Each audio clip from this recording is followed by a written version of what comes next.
Just after midnight on May 1st, 1971, a 20-year-old woman named Elizabeth Ford was sleeping on a couch in the front room of a small house near a city in Arkansas called Texarkana. Elizabeth and her husband Bobby were staying at the house with Bobby's brother and his wife, who owned the house. Bobby and his brother were still both awake, and Elizabeth could hear them talking in the kitchen quietly. The house was surrounded by woods and swampland, and Elizabeth had opened up a window above the couch, so a breeze was blowing in. Now, usually, she slept really well with the sound of the woods in the background, but tonight she was tossing and turning. And this was because, as she lay there trying to sleep, she became very aware of a unique sound coming from outside that was not the sound of, the trees blowing in the wind or the insects buzzing. This was something else. It was a slow creaking sound, and at first, it kind of sounded like it could be out in the woods somewhere. But eventually, Elizabeth realized this creaking sound was sort of moving back and forth, right outside on the porch, below the open window. Suddenly, Elizabeth's eyes flew open and she looked at the window because this creaking sound had just intensified and then came to a stop on the immediate other side of this window, like there was something heavy right outside. Elizabeth sat up to face the window, but she didn't see anything outside through the screen. And so right away she felt totally relieved. She didn't know what that sound was, but clearly there was nothing there. However, just to be certain, she decided she would go a little bit closer to the screen and actually look right up close to make sure there was nothing down below on the porch. And so Elizabeth leaned forward and pressed her face to the screen and began to look.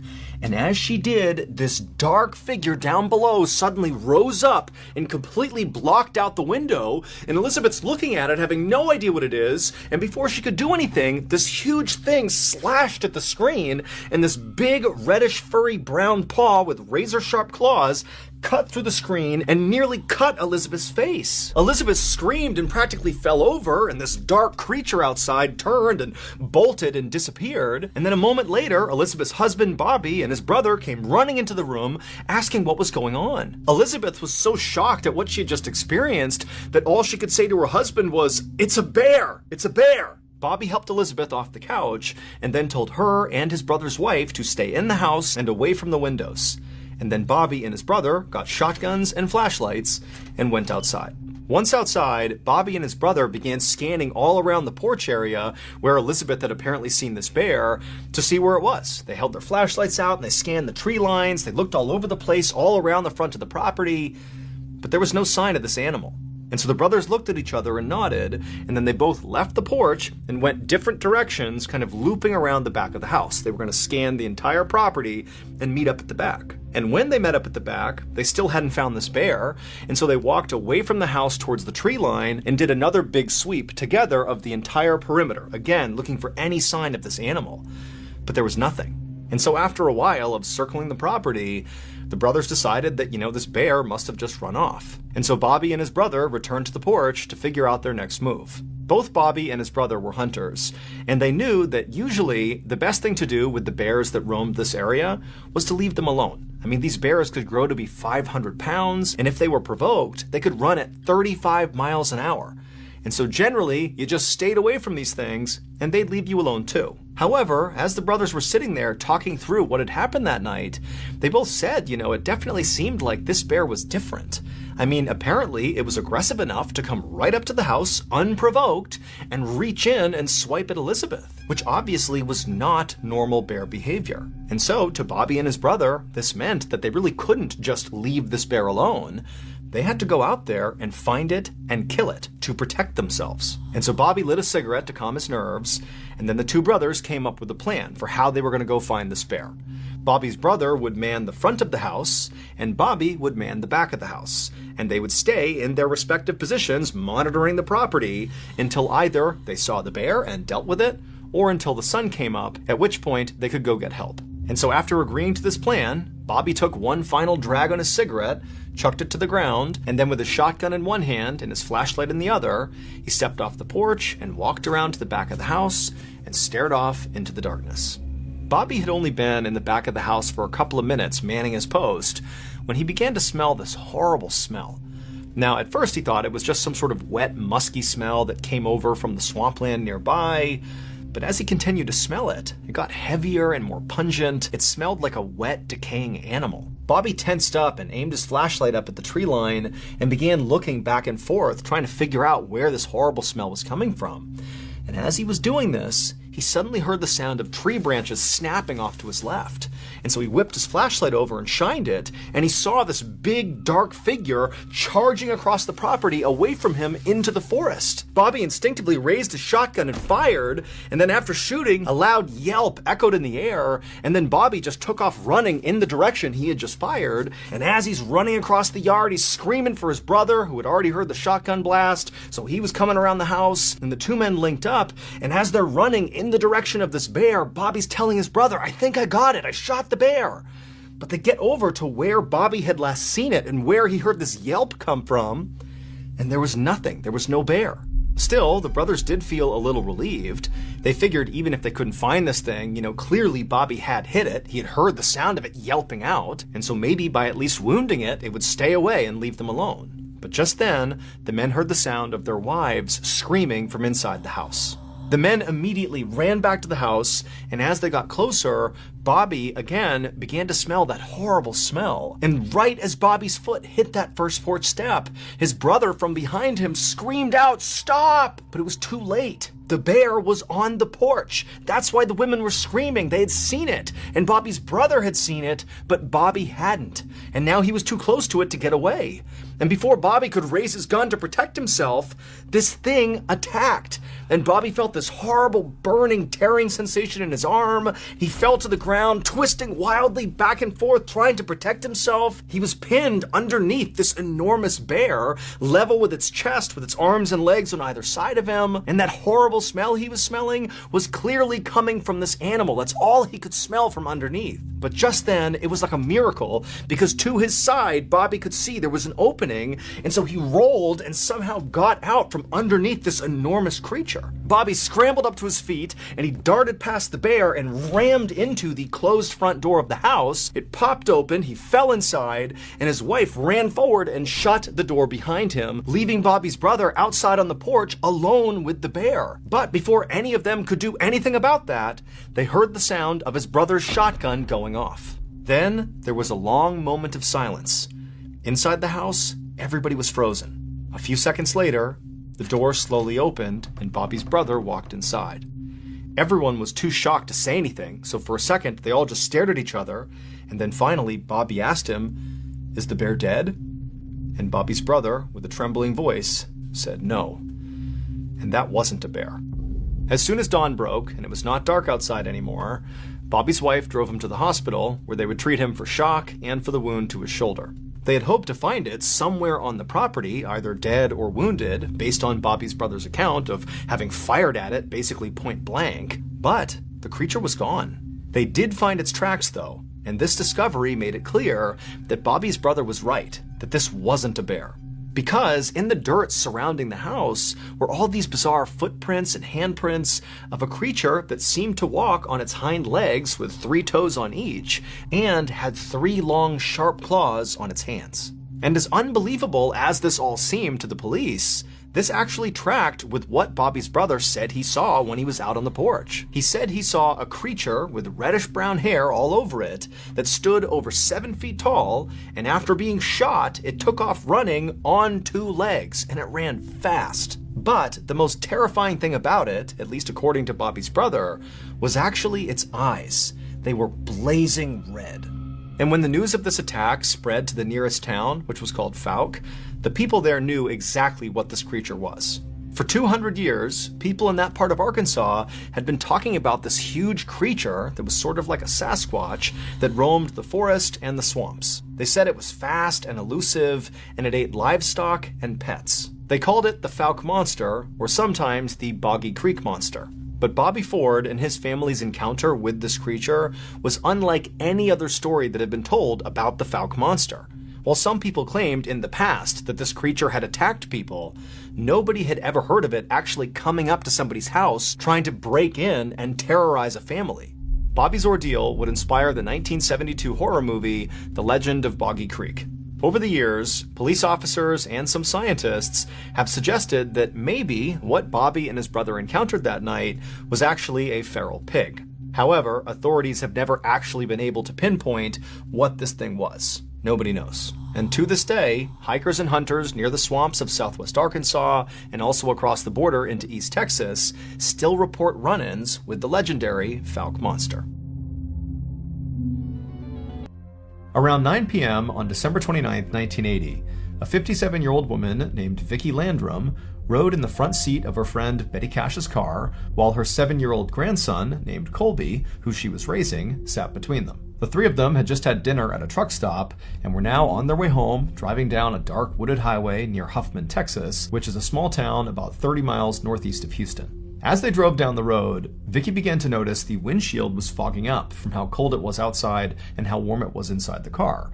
And so Vicki turned on the defroster. And as the windshield began to clear, Vicki noticed this bright light right out in front of them up over the trees. And at first, Vicki just figured, they were close to the Houston airport, and so that light must just be an airplane. But as the trio continued driving down this winding highway road, that light that Vicki really thought was a plane landing appeared to just kind of hover in the trees. And actually, as they drove, the light almost appeared to get closer and closer to them. So it didn't really seem like it was a plane. Now, at first, Vicki thought this was just kind of interesting and was curious about this light. But as they got closer and closer to this light, it became very obvious that the inside of the car was getting much warmer and stuffier than any of the heat settings would allow it to get, to the point where Vicki was actually sweating and panting from the heat. Now, all of this was happening really quickly, and so Vicki sort of went from being curious to being kind of anxious. Like, what was going on here? Like, does this light have something to do with the heat they're experiencing in the car?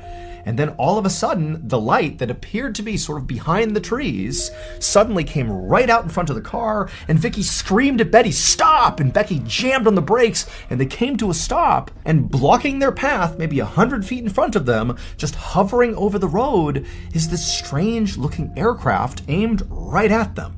This craft was the strange light.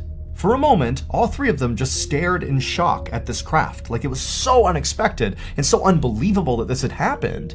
But then Vicki, who's sitting there still panting and sweating, she's looking out and she's realizing this craft she's looking at looks nothing like any other aircraft she had ever seen. The craft was a bit bigger than a car, it was diamond-shaped, and it was letting out these strange, loud roaring sounds, almost like an engine. It appeared to be glowing red hot, and periodically, with those loud roaring sounds it was making, fire would appear to shoot out the bottom of the craft, scorching the pavement right under it. And again, this strange craft is just hovering there right over the ground, appeared to be aimed directly at Vicki, Betty, and Colby. Pretty quickly, Colby began to cry. He was scared. But Betty, the driver, she said she couldn't go anywhere. The road was too thin. She couldn't really turn around very easily, and she couldn't drive straight and go under the craft and risk being burned by the flames. And so they were just kind of trapped there. And so Vicki and Betty sort of looked at each other like, okay, we're gonna wait it out and hope this craft just eventually flies away. But after several minutes, and the craft still had not departed, it was still blocking their way and periodically spitting fire into the ground, Vicki and Betty are like, well, let's get out and see what's going on here. Let's investigate. By this point, their fear and anxiety around this had sort of been replaced by just genuine human curiosity. I mean, what the heck is this thing? And so Betty, the driver, she gets out, and Vicki, she tells her grandson, stay in the car, so Colby's right here, and Vicki gets out, and the second she does, and she now has an unobstructed view at this craft, she suddenly remembered this Bible verse.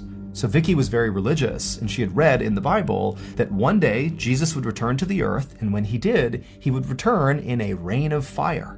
And so all of a sudden, Vicki believed that what she was looking at was not some aircraft, but the second coming of Jesus Christ. This was like a highly spiritual moment for her. But just as Vicki was about to go forward and actually inspect this thing up close, she heard Colby call out for her. He was crying hysterically. He was totally scared and upset. And so this kind of broke Vicki out of her trance. She turned around and went back to the car to comfort Colby. And when she got back to the car, she found Colby scrunched up on the floor underneath the dashboard like he was trying to shield himself from this craft. And so Vicki, she got right down there with him. She wrapped her arms around Colby and began praying with him to try to calm him down. But while Vicky and Colby were praying inside the car, Betty remained outside of the car, just staring at this craft. And it went on like this for about 10 minutes until Vicky, who's still tucked down there with Colby, heard that roaring sound coming from the aircraft get noticeably louder, like it was about to do something.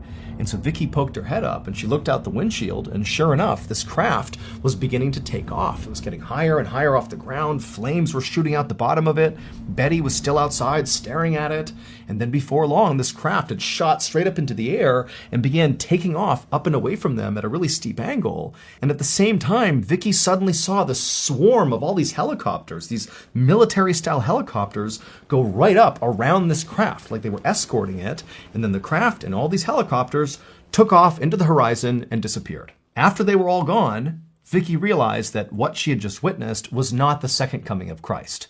Because of these military helicopters that arrived as this craft took off, it told Vicky and also Betty that very likely this was just a US military exercise of some sort. And so a few moments later, Betty came back to the car and sat in the driver's seat, and Vicky, she climbed back into her seat and lifted Colby up to the middle seat as well.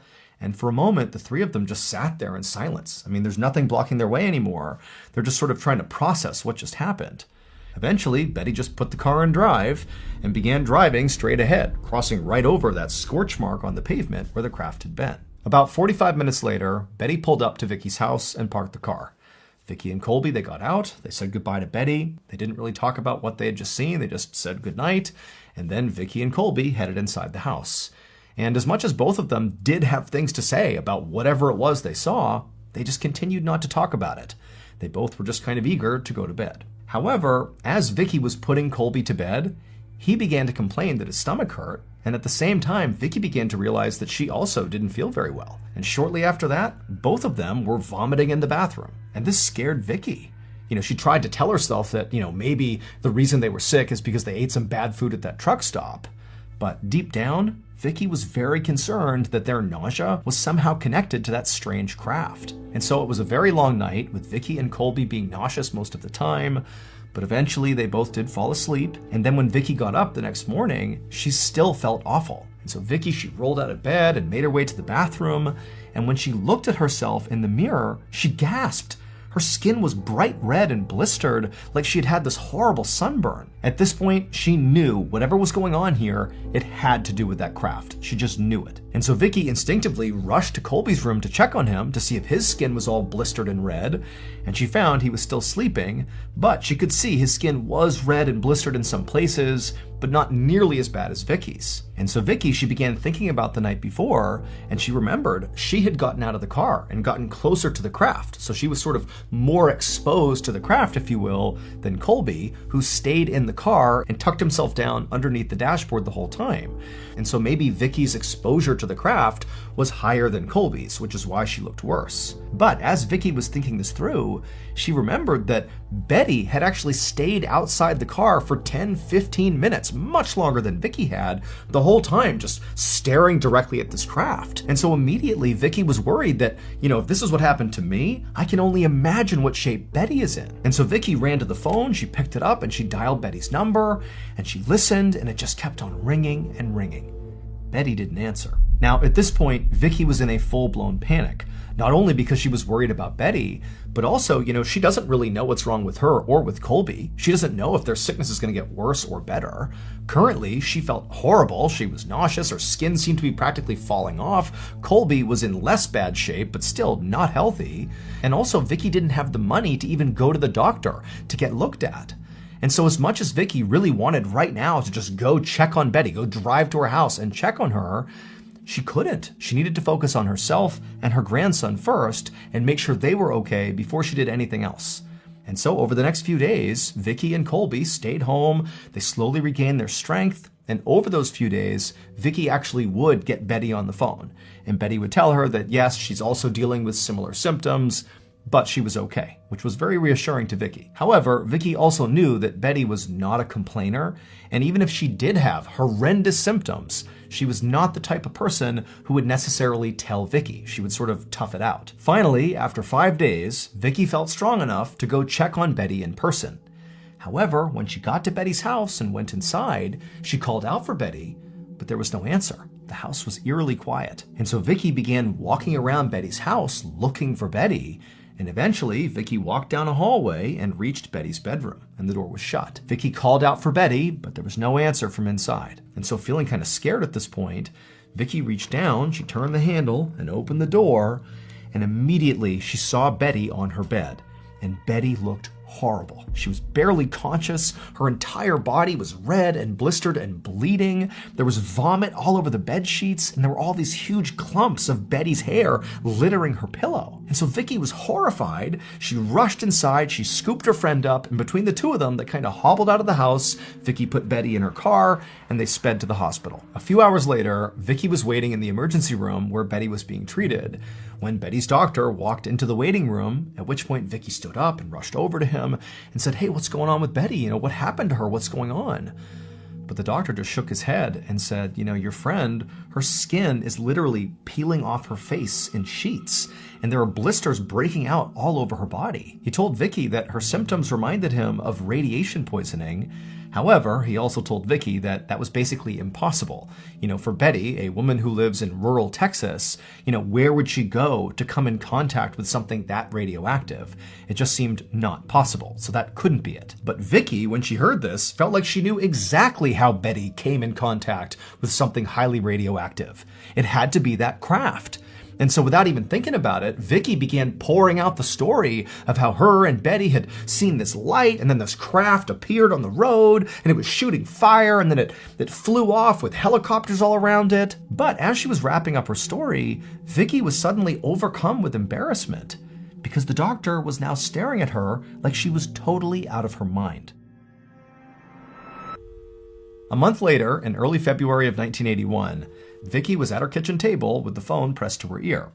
She was calling her local senator, who she had already written to try to tell him about this strange aircraft she had seen that made her friend sick. But Vicky did not have high hopes about this phone call, because she had already been ignored so many times by so many people when it came to this story. So by this point, Vicky and her grandson Colby had basically recovered from their nausea and their burns. However, Betty had not recovered. She was still cycling in and out of the hospital. She was in constant pain. She still had burns all over her. And in fact, because of all these symptoms, she had had to move in with her brother. Now, Vicky was certain that all these symptoms Betty had were radiation sickness caused by the radiation from this aircraft they came in contact with. But it was like everybody they told about this aircraft didn't believe them. Just then, Vicky heard a woman's voice break through the hold music. It was the local senator's secretary. And so Vicky quickly explained why she was calling and why she really wanted to talk to the local senator. But the secretary just told Vicky that, yep, she'll pass this along to the senator and he'll be in touch. And then she hung up. And for Vicky, this was the moment she snapped. She felt like trying to navigate the proper channels to try to figure out what this aircraft was and what happened to Betty was not working, because clearly nobody was taking her seriously. And so Vicky slammed the phone down and just sat there frustrated, having no idea what to do. But as she sat there, Vicky remembered there was actually one place she had not called yet, specifically because she didn't want to call this place. It was a UFO research center. And Vicky hadn't called because she did not believe the craft she had seen was a UFO. She believed it was a military aircraft because she had seen the helicopters escorting it away, and that made the most sense. It had to be military. But if she called the UFO research center and people found out about that, it would make her look even crazier, because now she's claiming the craft was aliens or something. But now Vicky felt like she had run out of options. So she picked up the phone, grabbed a piece of paper with a number on it, and dialed. A couple days later, a scientist named John Schuessler drove down the winding wooded highway into Huffman, Texas. He was going to meet up with Vicky. John was an aerospace engineer for NASA. However, he also spent a lot of time investigating UFO sightings. Vicky's call to that UFO research center had created a lot of excitement in the UFO community, and the story had eventually found its way to John, who decided he would take on the case. Now, to be clear, John was not into researching UFO sightings in order to prove they really happened. Actually, it was sort of the opposite. He would look into reported UFO sightings in order to prove they were not UFOs. He would find a rational, scientific explanation that debunked the sighting. That's sort of what he did. And so with Vicky's case, That was his intention, to go to Huffman, Texas, talk to Vicky, and explain away with science and rationale what happened here. That this was not, aliens. This was something ordinary, like a government aircraft. And so John eventually got to Vicky's house, and he went inside and he chatted with Vicky, and she talked him through all the details of the story. And then eventually they both left Vicky's house, they hopped in their respective cars, and headed out to go to the actual site where this had happened. And when they got there, and John got out of the car, he didn't need Vicky to direct him to the specific site, because right in front of him was this really obvious black circle right in the middle of the road, as if the road itself had been melted and then re-solidified and actually looked different. And Vicky said, that's where it was. That's where the craft was hovering. Those marks are from the craft. Now, this was great evidence that a craft really had been here, but John wanted more. He needed to figure out what kind of craft this really was. And so he told Vicky he was going to leave and go canvass the area for witnesses, and he told her he would keep her updated. So Vicky left, and John drove up the road until he reached some campsites and farmhouses. And John systematically went from door to door and tent to tent, asking anybody if they had seen or heard any aircraft or anything strange on the night of December 29th. Now, going into this, John didn't really know what to expect from these people he was asking. I mean, he's some random scientist showing up uninvited at people's homes, asking if they've seen strange lights in the sky. However, every single person he spoke to said that yes, they had seen that aircraft on December 29th. However, they were obviously just farther away than Vicky and Betty and Colby had been. So now, John felt like he had enough information to speak directly with military officials. However, when he contacted all the military bases in the area, all those officials he spoke to told him absolutely that on December 29th, there were 0 military operations happening. John found this very frustrating, because to him, it seemed very clear that these officials were just lying to him. But what they were lying about and why was unclear. So John actually went to these military bases to speak to the officials face to face. And when he did, he showed them all the witness testimonies saying what they had seen on December 29th. And he also told them that with his own eyes, he had seen the black scorched mark on the pavement, where the pavement seemed to have literally melted in a ring and re-solidified from the heat of this craft. And to John, that scorch mark almost proved something had been there, very likely a military craft. But all these military leaders, despite hearing this and hearing John's testimony, they just said, you know what, you can gather up all the evidence you think you have here, but it doesn't matter. It doesn't prove that we were in the area. There was no military craft there that night. And so the bottom line was, the military was adamant they were not involved. And so the case really began to stall. John went home, but he couldn't stop thinking about the case, and so he kept in touch with his witnesses and periodically checked in with military officials, but nothing seemed to change. Except that Betty continued to get sicker and sicker, and Vicky actually began to develop other serious symptoms, like developing cataracts in one of her eyes. And then John got a frantic call from one of his witnesses. They told him they had just seen something truly incredible. And as John listened to the story, he felt his heart sink, because now he knew the military had been lying to him about being out there on December 29th. Clearly they had been, and very likely it was their aircraft that had made Betty, Vicky, and Colby so sick. But now, John also knew that any hope he had of proving this was now literally gone, because the witness told him that black government vehicles had rolled up to the incident site out on that road, and they'd come along with construction vehicles, and for no clear traffic-related reason, they had cut up one particular stretch of that road, taken it with them, and left. And that particular stretch of road that was removed just happened to be the exact spot where that scorch mark had been left by the craft. It was like they were taking the evidence and getting rid of it. Now, John himself was not able to literally go back to the road and see for himself where the pavement had been cut. However, not long after John learned this information, a group of UFO scientists descended on the road to find this scorch mark, or to prove it had been cut out and taken away like the witness had said. And sure enough, when they got out there, they didn't find the scorch mark.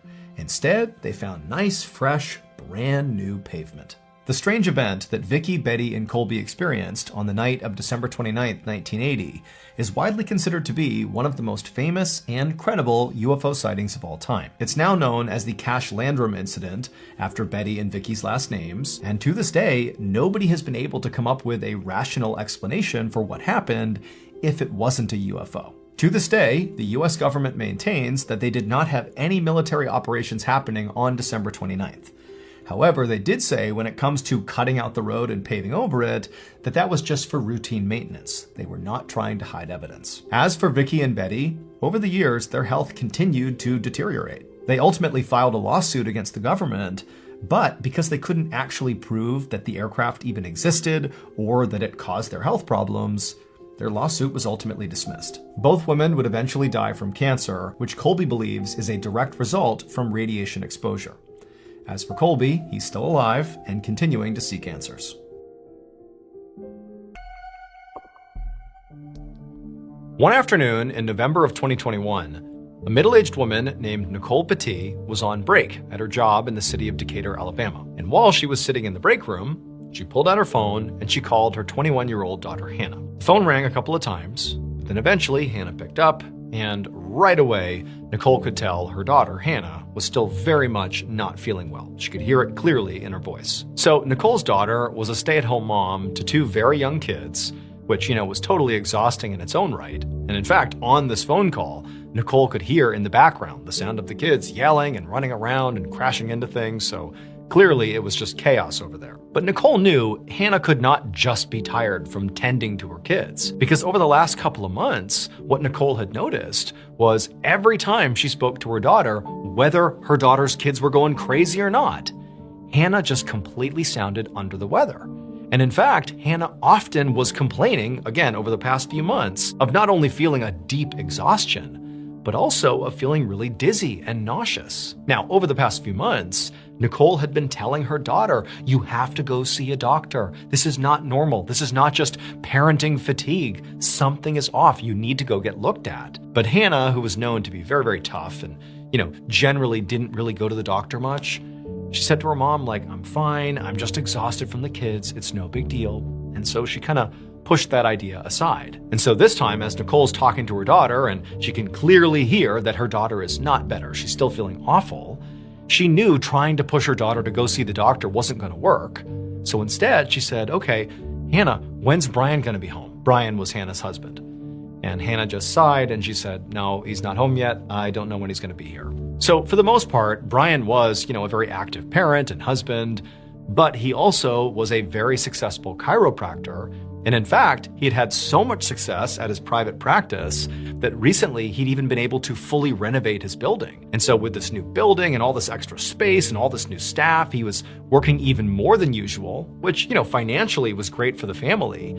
But it meant he basically was absent all the time. And so it had become kind of commonplace that Brian was nowhere to be seen. It was kind of Hannah alone with the kids and this mystery illness she was suffering from. Now, Nicole obviously understood the nuance here. She knew that, Brian's practice was very important, not just to him, but to Hannah and their family. And so instead of, being upset with Brian, Nicole had tried very hard to make herself available to her daughter, to take care of her kids, to help her out whenever she could. But there was a limit to how much Nicole could help because Nicole also worked full time. And so she couldn't just be around all the time to help with her daughter. Like today, she was working. She wished she wasn't so she could go be with her daughter, but that was just the way it was. For the next couple of minutes, Nicole and Hannah just chatted like mother and daughter.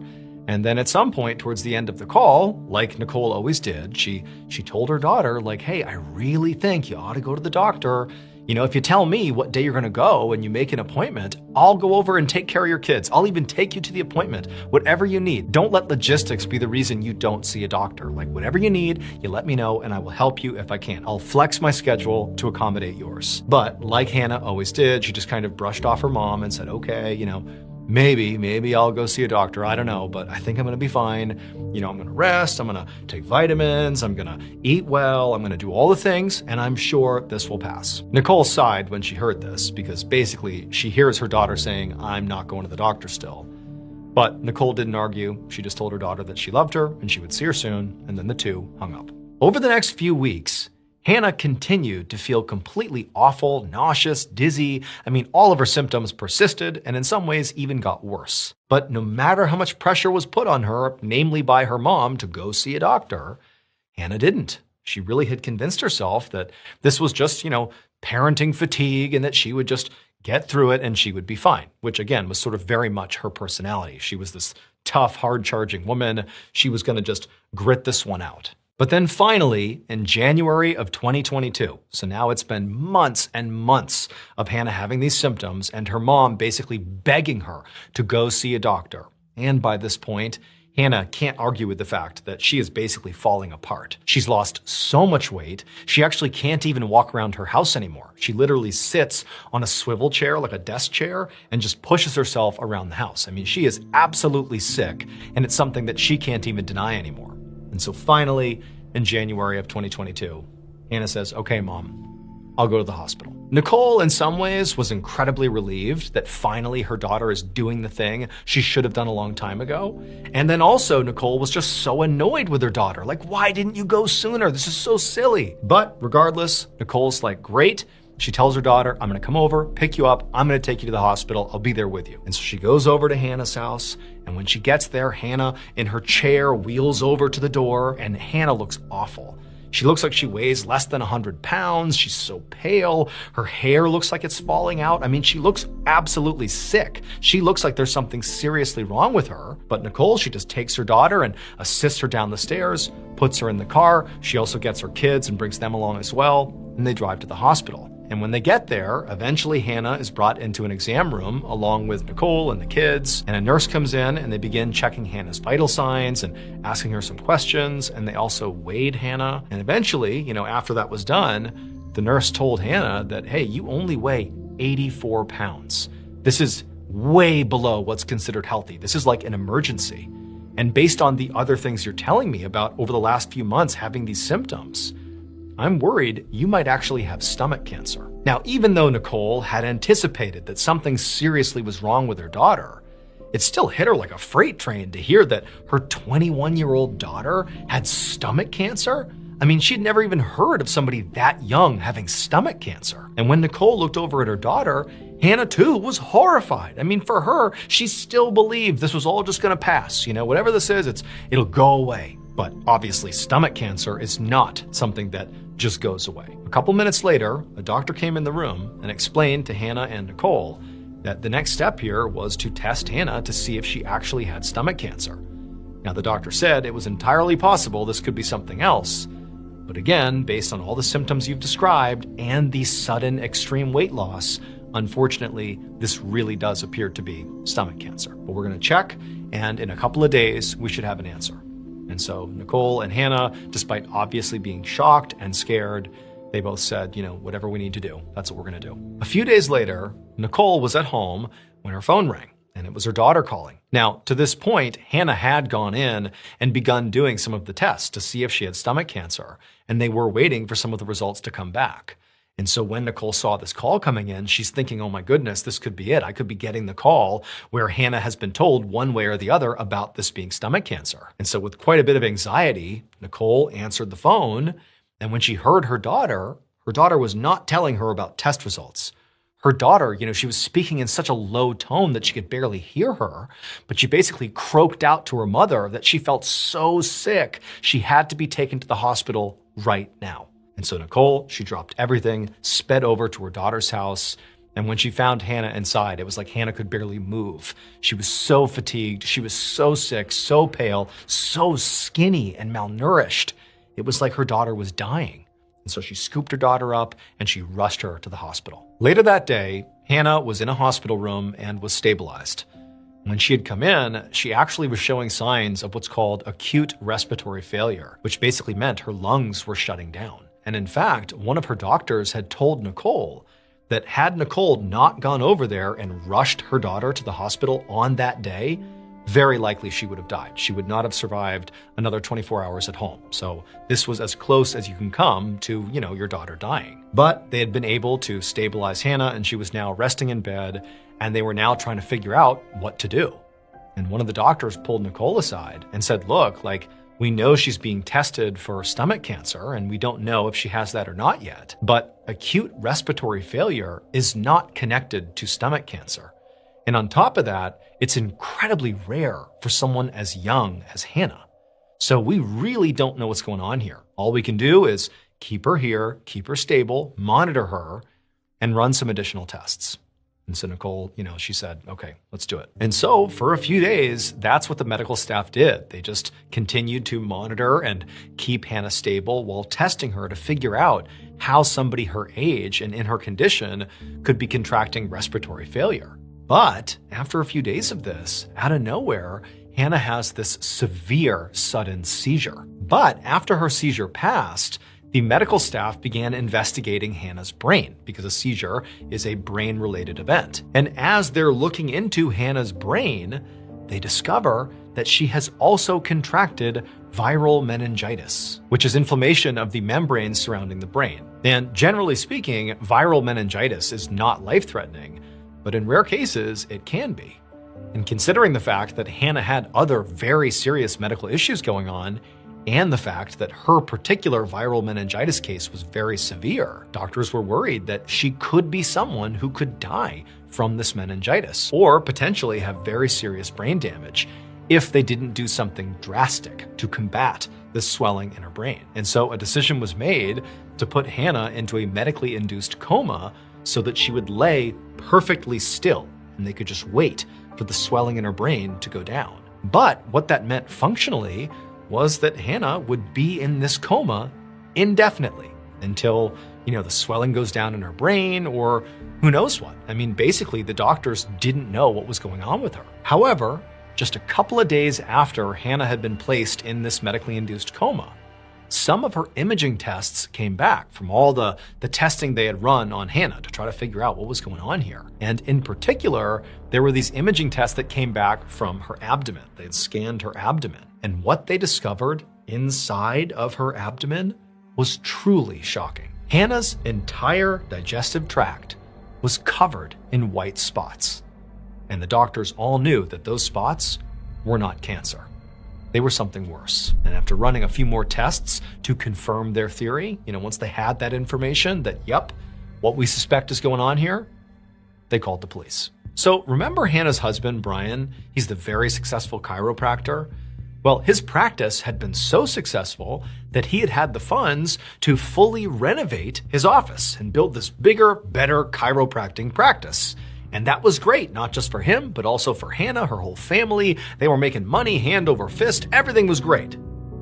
Except there was an issue. One of the upgrades that Brian wanted to do within this renovated space was to include an X-ray room. And when people build X-ray rooms, they actually line the walls of the room with these big sheets of lead to keep the radiation from penetrating the walls. But lead is incredibly toxic and harmful to humans, especially if you ingest it or you touch it. It's not something you really want to interact with at all. It needs to be kept at a safe distance. But after the renovations were done and the X-ray room was built, there were several sheets of lead that didn't make it into the walls. They were sort of extra sheets of lead that just didn't get used and they were out in the open. And when police discovered that and they began investigating, they found somebody had been shaving off pieces of those extra lead sheets, little bits of lead. They were shaving them off and planting them inside of Hannah's vitamins that she took religiously every day, believing those were the things that were going to make her healthy again. But in reality, sort of ironically, they were doing the opposite. She was literally poisoning herself every time she took one of those vitamins. And who was the person who was shaving off all that lead and literally trying to kill Hannah? Her own husband, Brian. All those white spots inside of Hannah's digestive tract were literally just pools of lead that had accumulated inside of her because her husband had been trying to poison her to death for months. Miraculously, though, Hannah would survive. After nearly 2 months in a medically induced coma, Hannah was healthy enough to be woken up and got to go back home with her kids. As for Brian, he was arrested, found guilty of attempted murder, and sentenced to life in prison. His motive was the $1.3 million in life insurance policies that he had taken out on Hannah.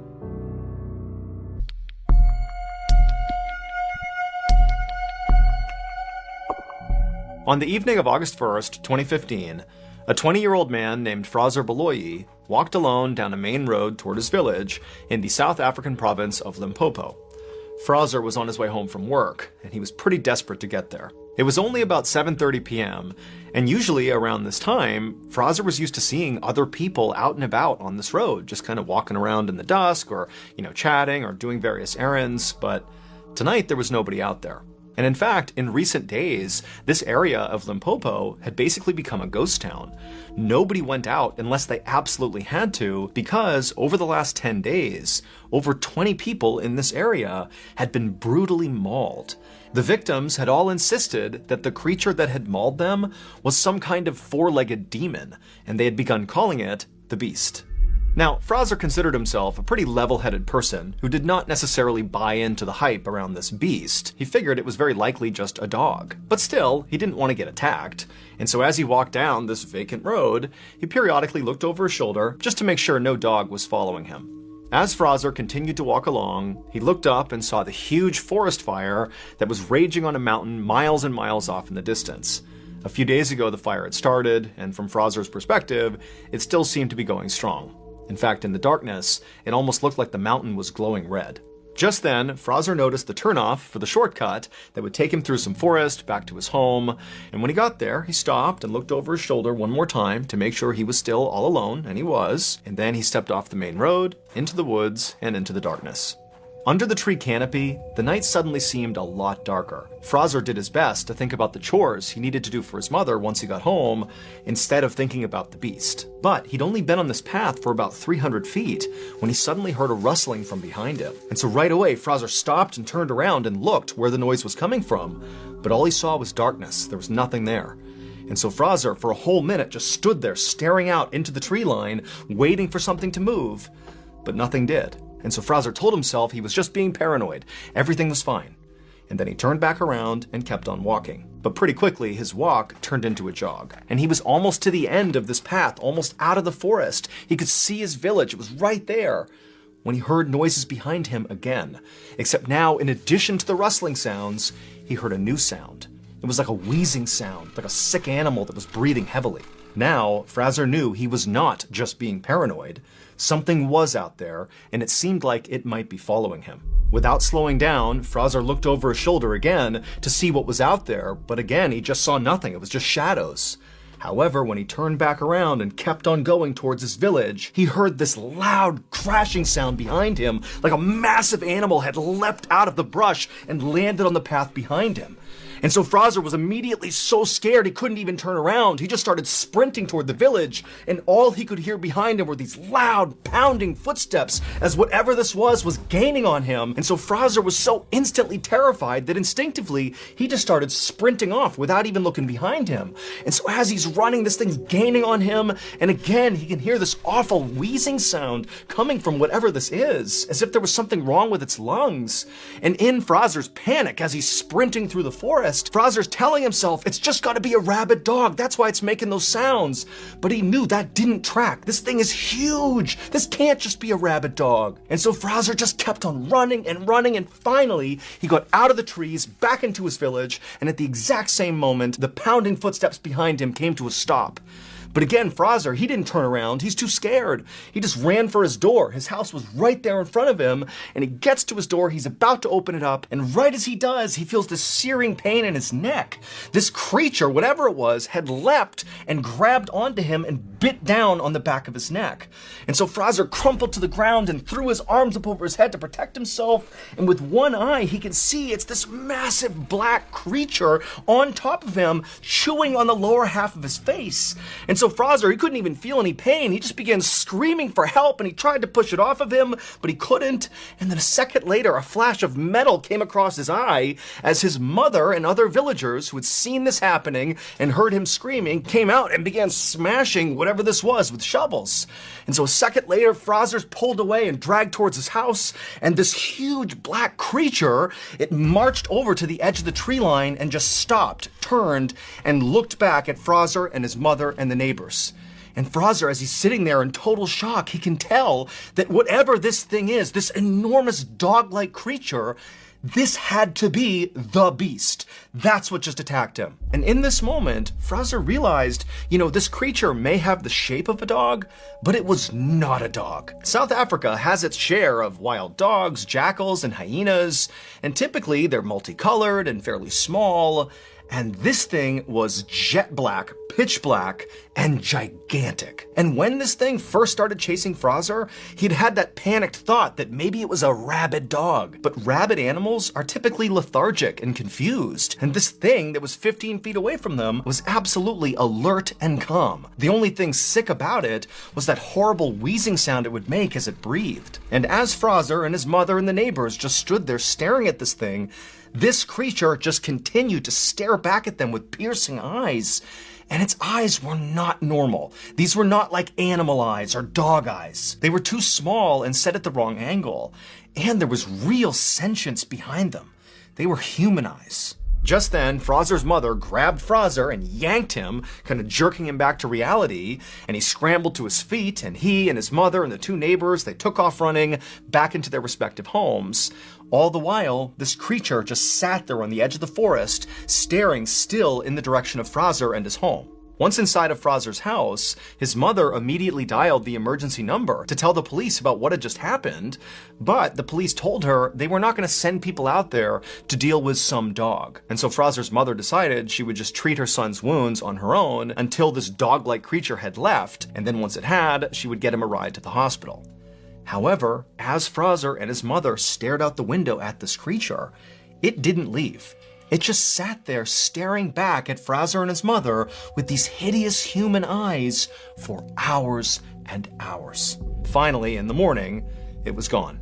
The attack on Fraser was the last straw for the people of his village. They believed the creature that had bit his face was the demon beast that had hurt so many other people. And so the elders of Fraser's village came up with a plan of how to deal with this beast. And so a few days after the attack on Fraser, this group of elders went off on a journey up into that mountain that Fraser had seen off in the distance that had that huge forest fire on it.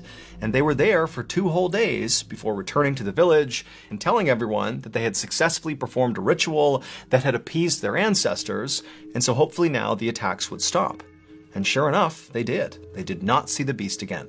At least 40 people in Limpopo had encountered the beast at some point, either because they were attacked or they helped fend it off, like the neighbors did with Fraser. But because this beast was never caught, and it did stop attacking the village and just kind of disappeared, nobody ever actually figured out what it was. To this day, people in Fraser's village maintain that this creature was a demon and that it came down from the burning mountain. Because every person, including Fraser, who had encountered this beast, noted its wheezing, heavy breathing, as if its lungs had been damaged by smoke. In all, at least 40 people in Limpopo encountered this beast, either because they were attacked or they helped fend it off. But because it was never caught, there is no definitive proof of what it actually was.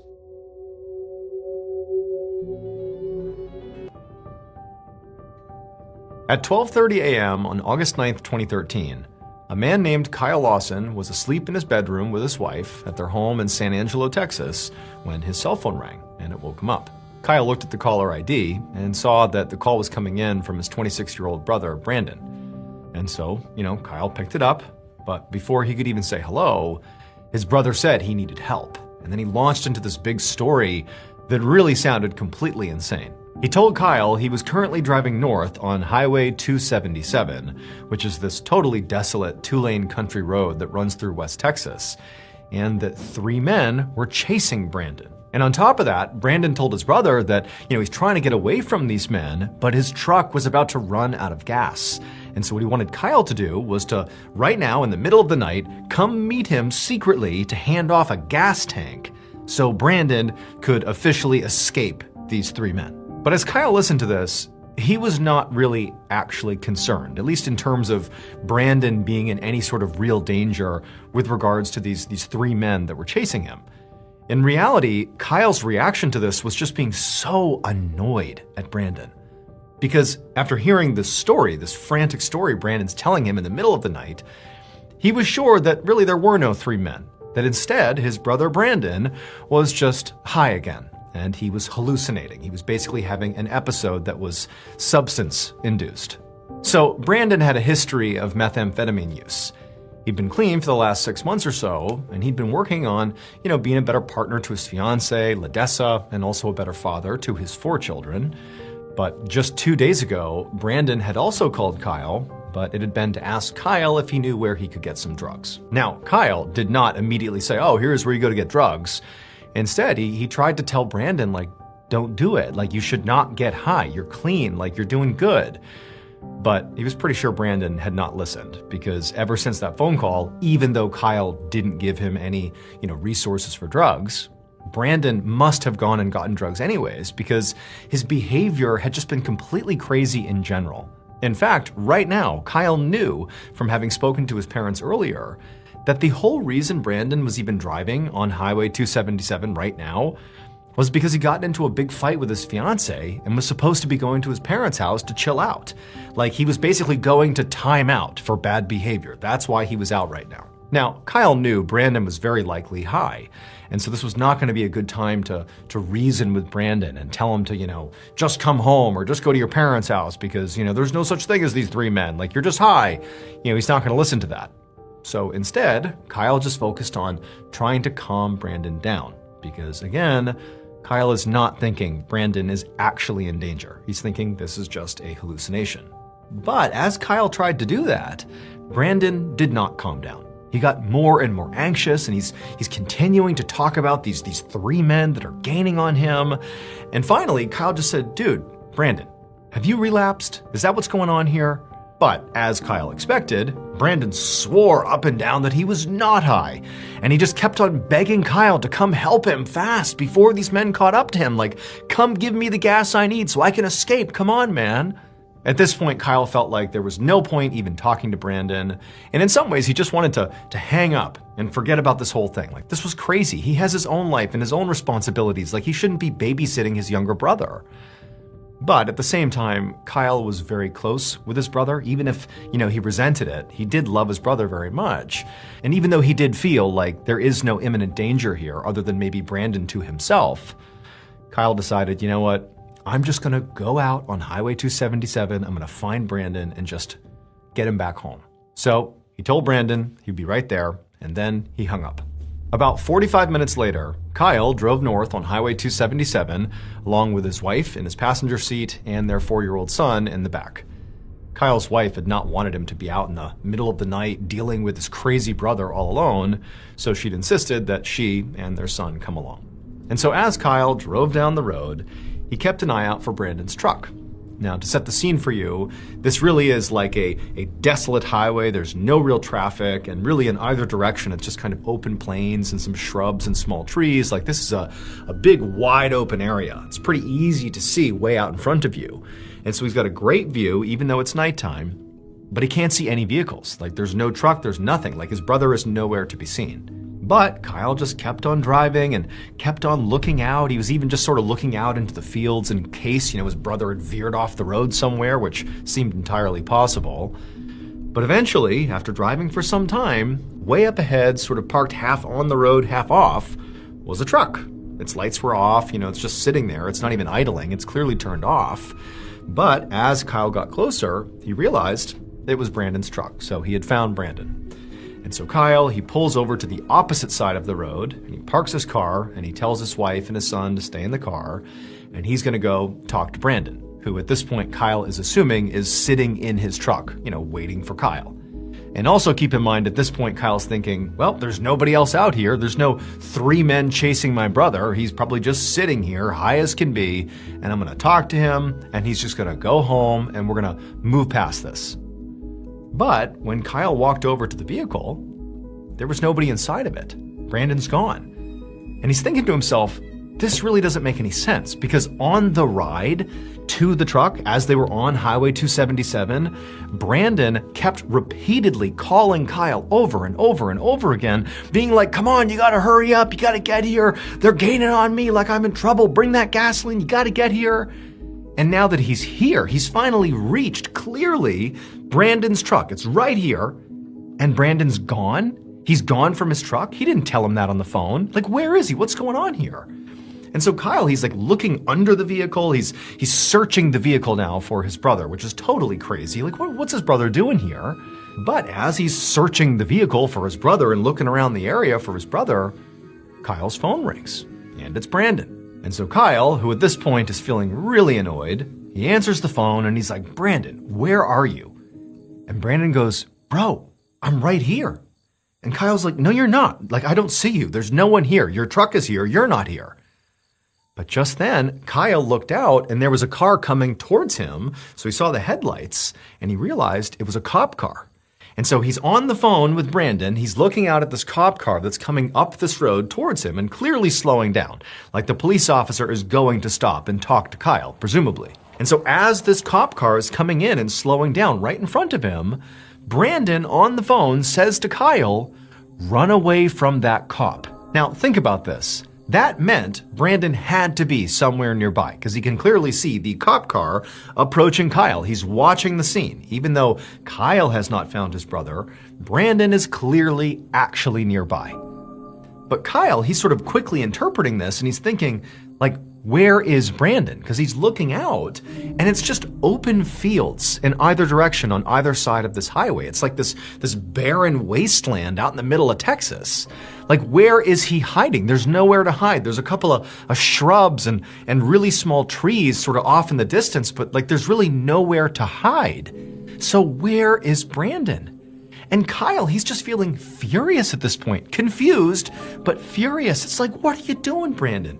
Like, he knew the reason Brandon wanted Kyle to run also is because Brandon had an active warrant out for his arrest that had to do with a drug charge. And so he's just protecting himself, like, don't get involved with the police, like, keep me out of it. And it's like, Kyle, he's already out here in the middle of the night doing this crap for his brother who's completely off his rocker. Like, he was so annoyed, but again, it's like, what does he even do? He has no idea where Brandon is. And so Kyle, he was about to say something to Brandon to demand, where are you? Come out here. But Brandon hung up. Now, by this point, the police officer had arrived on scene. He had parked his car and he walked over to Kyle, who now is standing right next to his brother's vehicle. He's put his phone back in his pocket. And the officer, when he got close enough, he introduced himself as Deputy Neal of the Coke County Sheriff's Department, and he told Kyle that he was responding to a 911 call from a trucker about a stranded driver on the road. And so he asked Kyle if maybe that was him. "Is this your truck? Are you the stranded driver?" Pointing to Brandon's truck. But Kyle said no, it was not his. It belonged to his brother. But despite how much he really wished he could say the truth, he wanted to protect his brother. So he couldn't tell the deputy that, well, the reason my brother left his car here is because he's probably high on meth and he's somewhere nearby hiding. And also he has a warrant out for his arrest. So instead, Kyle said, well, I think he went off to get some gas because he called me and he said he had run out of gas. So he parked his car here. So he probably has walked on and I just got here. Is it okay with you if I get back in the car with my wife and son and just drive up and down the road here to find Brandon? Because I'm sure he's fine, but he called me to help get him gas. So do you mind if I do that? And surprisingly, the deputy was like, yeah, that's fine. Go ahead. And so Kyle, he got right back into his car with his wife and his son, and he did fire up his car and he drove farther down the highway. And as he did, he kept looking over his shoulder to see what the cop was going to do. And the cop was just still parked next to Brandon's car. And eventually, when Kyle drove far enough that he knew the cop couldn't see him anymore, he pulled over to the side of the road and he began really angrily calling his brother over and over and over again to get him back on the phone. But Brandon never answered the calls. And so at this point, Kyle has no idea what's going on with Brandon. I mean, he didn't before, but now especially, he's out of contact with his brother. And so Kyle and his family would sit there for a little bit longer, like continuing to try to get in touch with Brandon, but to no end. And eventually, Kyle's 4-year-old son began crying and complaining because it's so late and he's tired. And, Kyle's wife is tired. It's 2 a.m. And Kyle, he's just so over it. He's like, you know what?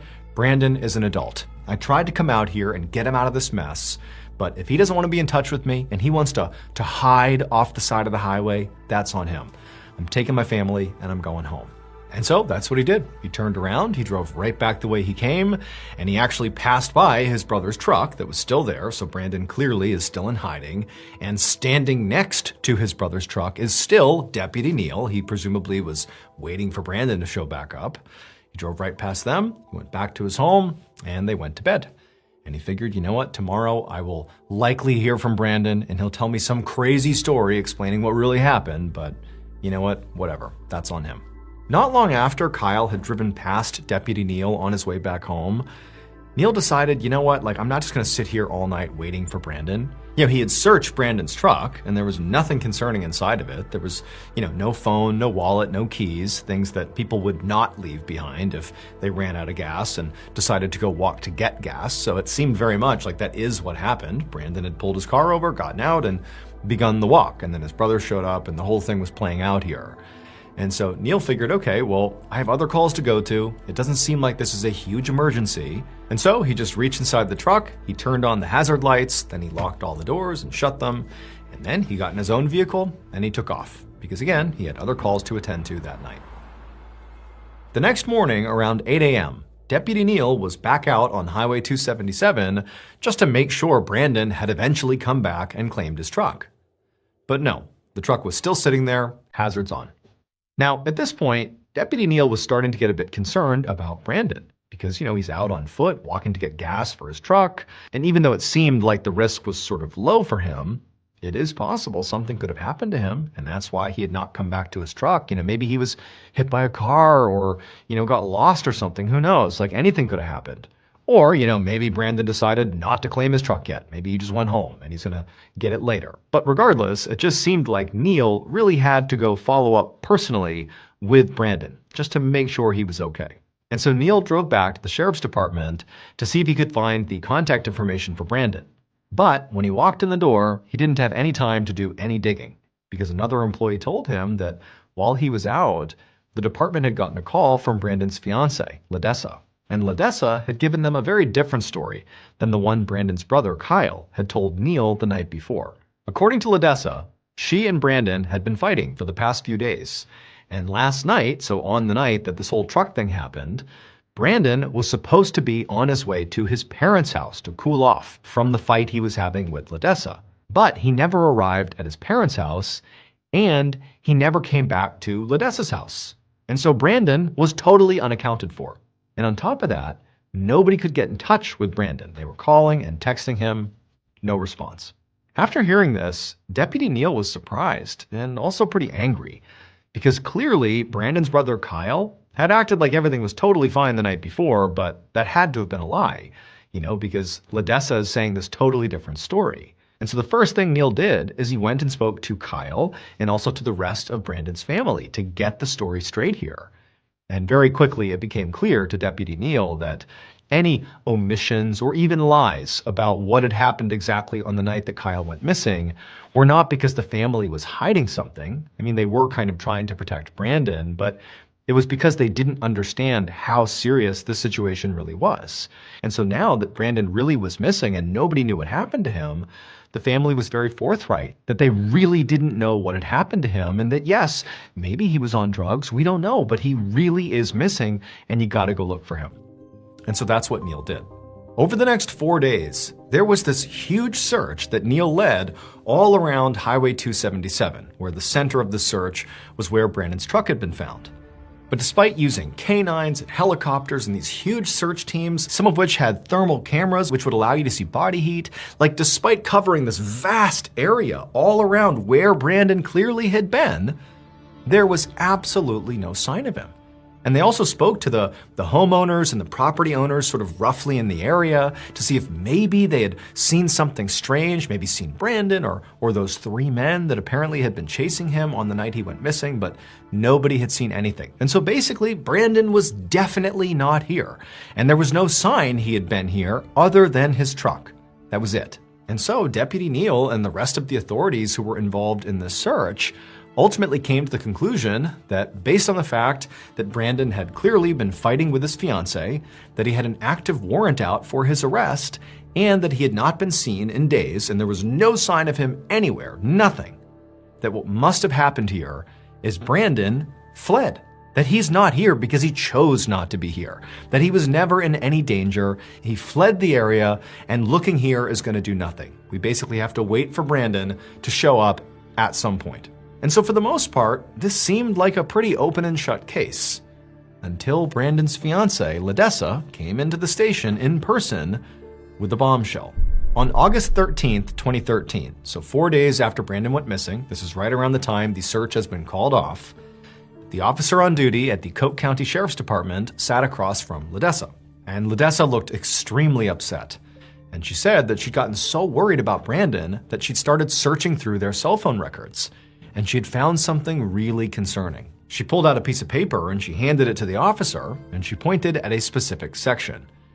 And this officer, he realized quickly that this was a printed out copy of Brandon's call logs. And what Ledessa was pointing to was a call that Brandon had made at 12:50 a.m. on the night he disappeared. In between a flurry of calls to Kyle and also to Kyle's wife, Brandon had also placed a call to 911. Ledessa told the officer that the fact that Brandon himself had called 911 actually terrified her, because Brandon would have done practically anything to avoid the police. He was terrified of the police. In fact, she knew from talking to Kyle that Brandon had even suggested to him that he should run from the police on the night he went missing when he saw the cop approaching him. And so she said, look, like he would only ever call the police if he truly had to. But she's like, why then, after calling the police, did he presumably run away? It just doesn't make any sense. And all of this came as a total surprise to this officer and to the sheriff's department. Because until this moment, the belief had been that a trucker had called 911 about a stranded driver. And that was how Deputy Neal got involved, and really this whole thing started. But nobody knew there had also been this other 911 call from Brandon himself. The 911 dispatch in the area was tiny, underfunded, and understaffed. And at some point, someone must have just dropped the ball when it came to informing the sheriff's department about Brandon's 911 call, because they really didn't know about it. But now that they did, they needed to hear that call for themselves. The sheriff's department would contact that 911 dispatch, and they would send them an audio recording of Brandon's call. And when they listened to it, they were shocked. Because one, Brandon 100% sounded like he was in imminent danger. This was not like a low-stakes call from a stranded driver. This was someone who thought they were in real peril here. And then two, if you listen closely, you can hear the sound of somebody else's voice in the background on Brandon's side of the call shortly before it cuts out. 911 emergency. Yes, I'm in the middle of the field. It's like we're just pushing some guys over. Right here going towards Javelin on both sides. My truck ran out of gas. There's one car here. Got taken to the woods. Please hurry. Okay, now run that by me. I'm not talking to him. I actually ran into him. Ah, you ran into him. Okay. Got the first guy. Do you need an ambulance? Yeah, no, I need the cops. Okay. Is anybody hurt? Hello? Hello? Hello? And so at this point, authorities are thinking, okay, this doesn't necessarily seem like this is just a disappearance. This might be a murder. I mean, they didn't have a body, but the idea that there's another voice and he's talking about being chased through the woods and there's these men coming after him, I mean, this audio recording gave a lot of legitimacy to that. And so the search, which had just ended, was quickly resumed and expanded dramatically. And for the next year, with all these additional resources being poured in, there was this massive effort to find Brandon Lawson. But they didn't find him. There was no other sign of him. He was just completely gone. They looked everywhere around that highway 277, all over the place near where his truck was. There was no evidence. He was just gone. And so ultimately, Brandon's case went cold. And for the most part, authorities just kind of moved on. But Brandon's family did not move on. His fiancée, Ledessa, would go on to hire 2 private detectives, and they would both conduct these big searches multiple times over around the area where Brandon left his truck and also across the state. But they too also just came up empty. And as the years passed by without answers, Brandon's disappearance captured more people's attention, and it started being featured on TV shows and podcasts. People had all kinds of theories about what had happened. You know, maybe Brandon really was just high and hallucinating, and he wandered off somewhere and got attacked by wild animals. Or maybe he really was being chased by these 3 men, and they kidnapped or killed him, and maybe that voice you hear on the recording was one of those 3 men. Or maybe he really had just fled the area on purpose, like the sheriff's department originally thought. Nobody really knew. And so for 9 years, Brandon's case was full of questions and 0 answers. But then, in January of 2022, a small group of volunteers went out to Highway 277 to the area where Brandon had disappeared, which had been searched so many times over. They, this small group of volunteers, would make the biggest breakthrough in Brandon's case in nearly a decade. While they were combing through this field off the side of the highway, again, a field that had been searched numerous times by hundreds and hundreds of people, these volunteers came across an old pair of shorts and pieces of 2 white shoes. They called the sheriff's department, and very quickly, a team of deputies arrived and cordoned off the area, and they continued the search. And in that same field, not far from the shorts and the shoes, they found a fragment of a human skull. And DNA testing confirmed the skull fragment belonged to Brandon Lawson. Now, you would think that finding some of Brandon's remains would answer at least some of the questions about his disappearance, but actually, it just made the whole thing more baffling, because the area where Brandon's skull was found was right near his truck. It had been searched so many times. There were thermal cameras and canines and helicopters and hundreds of searchers, and nobody found it? Remember, off the side of the highway, this is not some thick forest. It is like this huge, flat field in West Texas with nothing but grass and short cactus plants and scattered trees. Like, this is an easy place to find stuff. Yet this skull fragment was not found, nor were the shorts or the shoes. It just seems so improbable. So where does that leave us? Well, we basically have 2 options here. Option 1 is, despite the enormous manpower, the helicopters, canine units, the thermal cameras that were used, the hundreds of volunteers and searchers that combed this area for years, either they just didn't see the grown man in bright white sneakers who was in this barren strip of West Texas where it's easy to see anything, they just didn't see him. So that's option 1. Or 2, he wasn't there. Brandon was not in the search area when they were looking for him. He was somewhere else. But if you believe option 2, the question becomes, well, where was Brandon? Where was he? Why did he call 911 and then run away and go somewhere else? Why? Where was he? And then also, even if you answer that, how did his skull fragment and his clothes wind up back in the search area 9 years later? It is one of the most profound mysteries on the internet, and to this day, we still don't have a good answer.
On the night of May 3rd, 1897, a 43-year-old widow named Mary Titus lay in her bed inside of her house in the small town of Plymouth, Pennsylvania. And Mary, as she laid there, she just could not fall asleep because she kept hearing this strange tapping sound coming from somewhere in her house. Eventually, Mary just stopped trying to fall asleep altogether, and she just sat up and just listened really intently to figure out, where the sound is coming from. But she just couldn't do it. It was sort of erratic, and it seemed like it was coming from all over the house, and at one point it felt like it was right below her, and then it was over here. I mean, it really was hard to pinpoint where it was even coming from, let alone what was actually causing it. And then on top of that, the volume of this tapping was also changing. Sometimes it would get really loud, and then it would be super faint, and she could barely hear it. But it was still there, somewhere in her house. But then, sort of inexplicably, the tapping sound just abruptly stopped.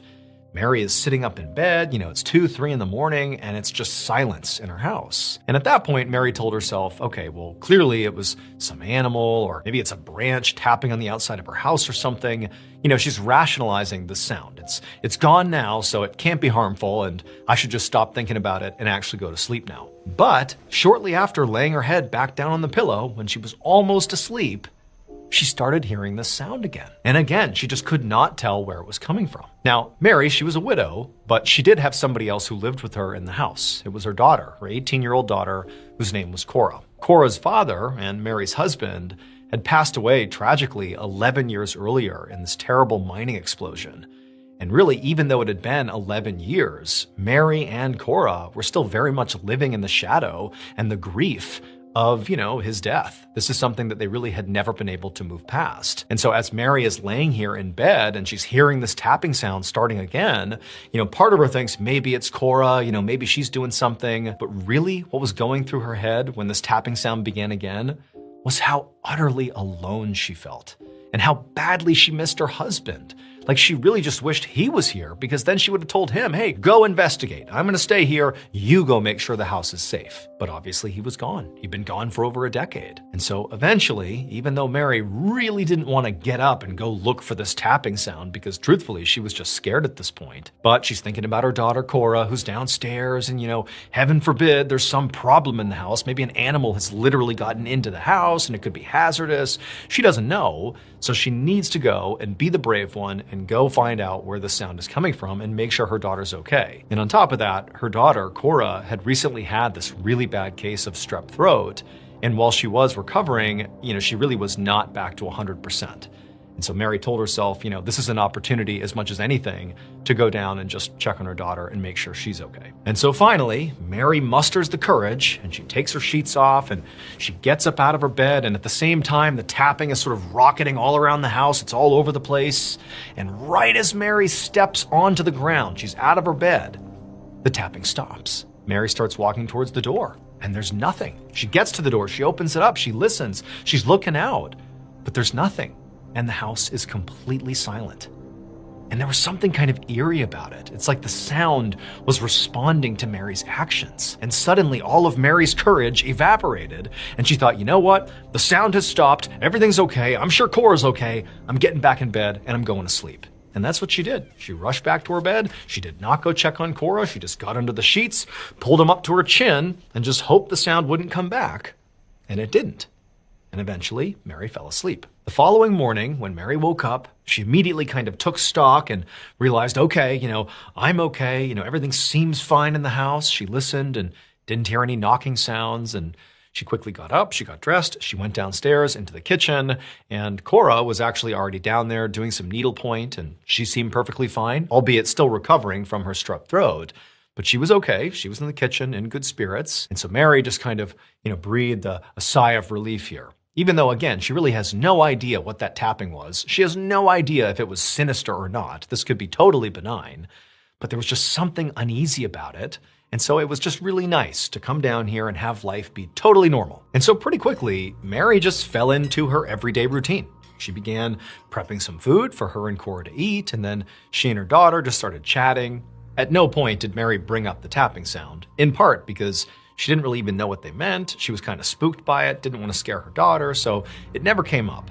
But they're chatting, having their completely normal morning, when suddenly there's very clear and fairly loud tapping that starts not in the kitchen, but below the kitchen, in the cellar. And as soon as the tapping starts, Mary immediately stops because she recognized it as the same sounds she was hearing the night before that spooked her so badly. And she looked over at Cora without saying anything, just seeing if maybe Cora heard the noises too. And Cora as well is looking at her mom like, did you hear that? And Mary's like, you heard that too? You heard that tapping? And Cora's like, yeah, I think it's coming from the cellar. And Mary, she's like, I could have sworn I heard that tapping last night. It was actually keeping me up. And Cora, she said, well, it sounds like it's in the cellar. Maybe we have mice down there and they're rummaging around or something. That's probably what it is.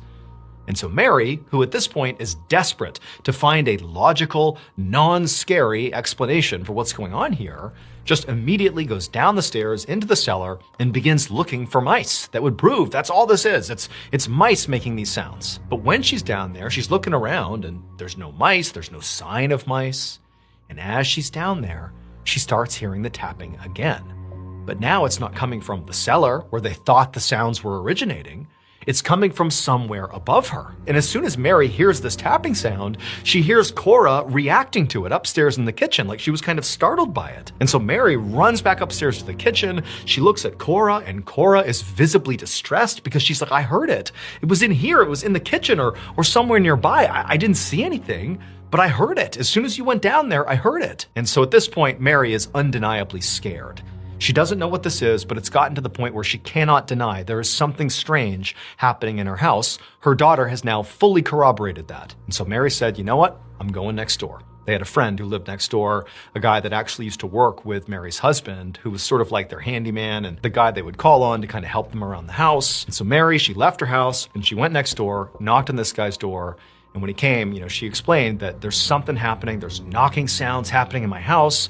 It's scaring me and Cora. We can't figure out what it is. Can you please come take a look?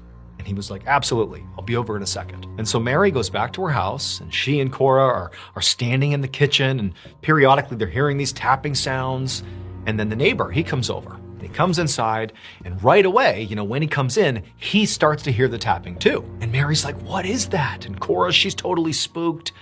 And the guy's like, I think it's your pipes. I think that's all this is. It sounds very much like your pipes are banging against the wood inside your house or something. So let me just check your plumbing.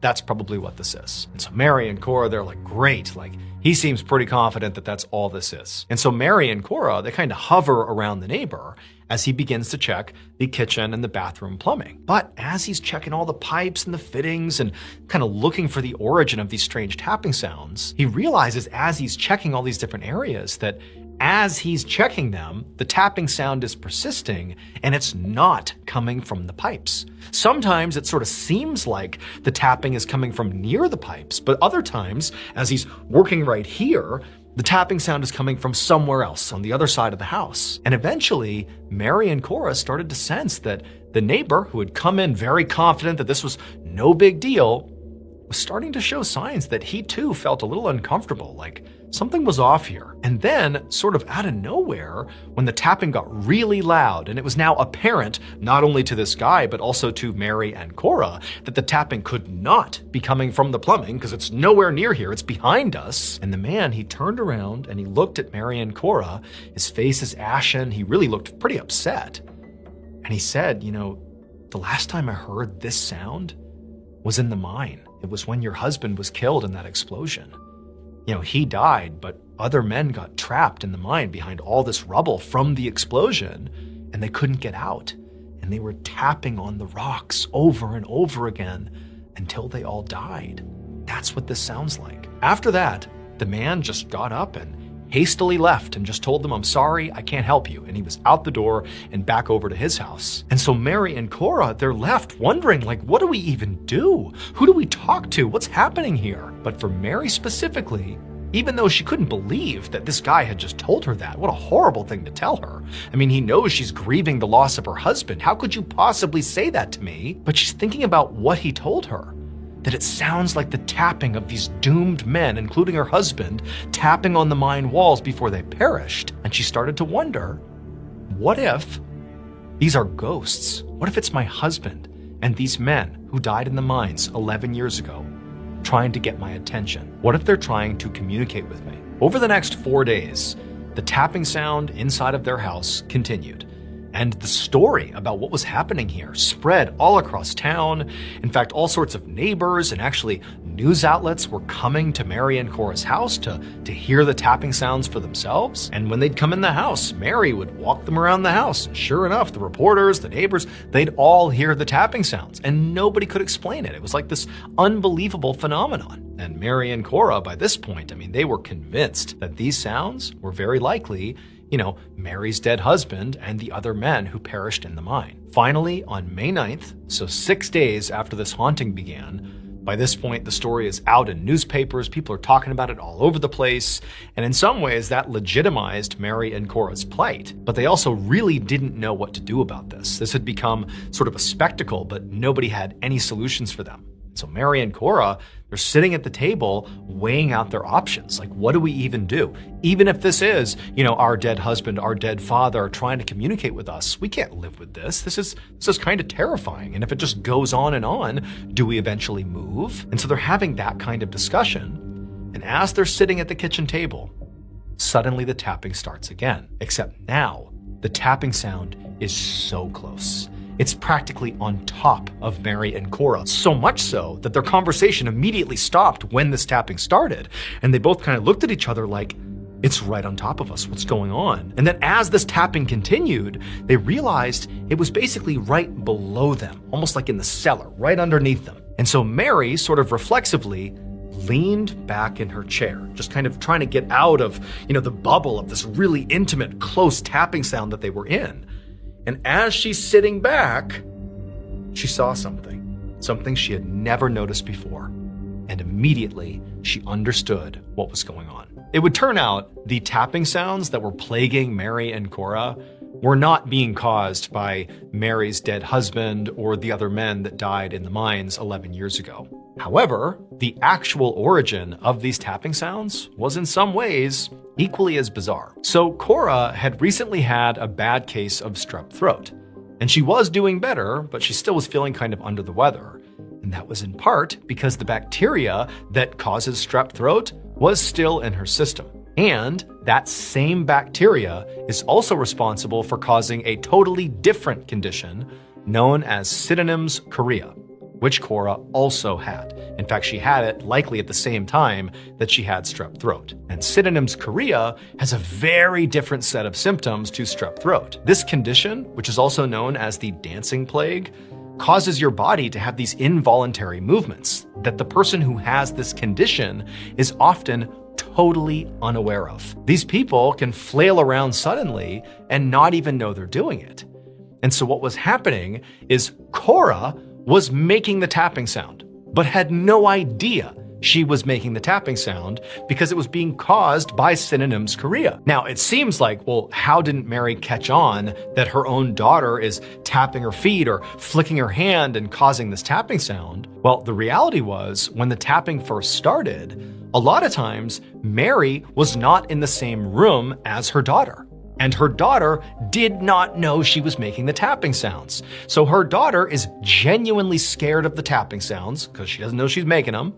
And Mary doesn't know it's her daughter making them. And so combined, they're like, oh my gosh, what's happening in our house? And then before long, they had kind of gone down this path of, it's my dead husband, it's my dead father, he's the one making these sounds. And then it's like they had tunnel vision, as did all the other neighbors, as did the reporters. Everybody wanted this in some ways to be a haunting. And so nobody's checking to see if maybe Cora is tapping her feet or hands and creating these tapping sounds. Because again, Cora was fully convinced she was not making those sounds. But then finally, when she and her mom were sitting at the table discussing what they were going to do 6 days after the haunting began, and they hear this really intense, close tapping sound, when Mary kind of leaned back to kind of take stock of the room and figure out what was going on, she noticed under the table Cora's foot stomping on the ground. Cora didn't know it was Sydenham's chorea.